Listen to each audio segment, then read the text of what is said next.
In this video, we're going to revisit one of the questions I get all the time. What are the steps to become a homeowner for the first time? And we're getting after it right now.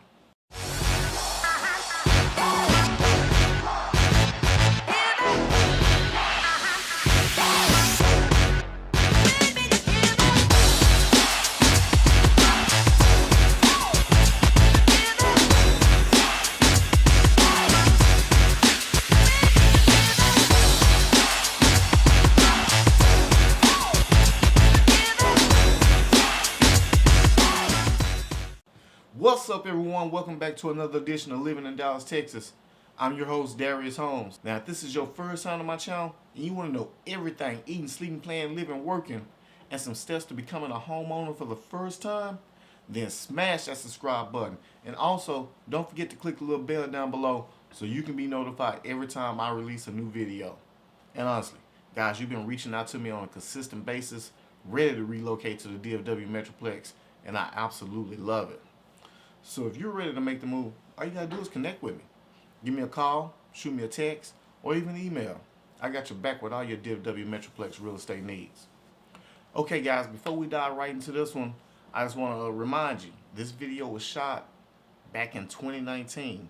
But the reason we're revisiting this video is because I get this question on a consistent basis. And I want to make sure that everyone has the information that they need to pursue their dreams of becoming a homeowner.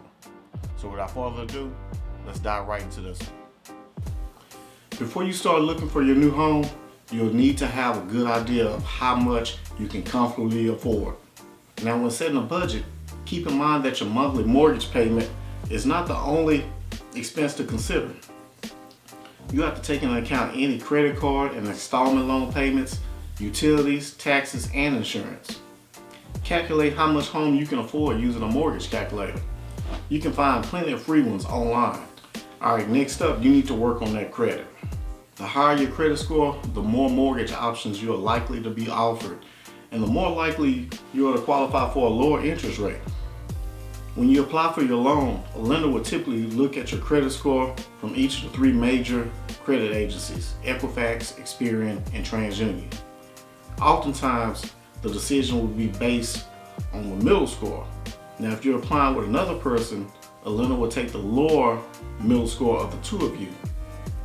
To improve your score, you might want to try paying down credit card balances, avoid applying for new credit cards, and make an effort to pay your bills on time. It also helps to stay on top of your credit score and to check your report periodically to make sure that it contains accurate information. If you're making regular payments, make sure that when you're paying your credit card that you're keeping the total balance typically under 20%. Also make sure that you're paying it off every month so that it shows you're making regular payments in order to build good credit history. Alright, now while you're working out your credit, this is very important. You will need to save some money. When you buy a home, lenders may require that you have a down payment. Down payments vary on the type of loan and can be as low as $0 down and upwards of 20%. Now, I know everyone wants the, no money down option, but I'm going to inform you of the pros of having one. Now, back in the day, I made this mistake and went in to buy a house and I only put 5% down. Now, that's because that's what I had in budget for the purchase, but I didn't fully understand all the different fees that came into buying a home. Well, let's just say I learned pretty darn quick that a low down payment isn't always the best route to go. The lender added on mortgage insurance, or as you may hear it, PMI, onto my loan because I put less than 20% down, and it also added hundreds to my monthly payments. Now, putting more money down also will get you a lower loan to value ratio, which will help you get a better interest rate. So basically, if you save for 20% or more down, will get you a lower interest rate, and which will also lower your principal faster and therefore add more equity into your house. There are also programs to help with this expense. Do what you have to do early. Just make sure you start saving now. Cut back on all the eating out daily, going out every weekend, and start putting that money in the savings for an investment in yourself in the form of your new home. Now it's time to get pre-approved. Okay, now if you followed the steps I spoke on earlier in this video, then we know that you have set a budget and you know where you want to be financially. Your credibility is in great shape because you paid off your credit cards and you have made all your payments on time. You now have buying power because you took on a second job or you cut back on the unnecessary expenses and put that money in the bank.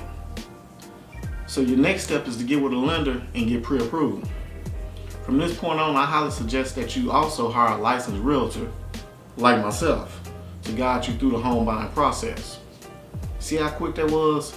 Now you have all you need to break the cycle of making a landlord richer by putting equity into your pockets.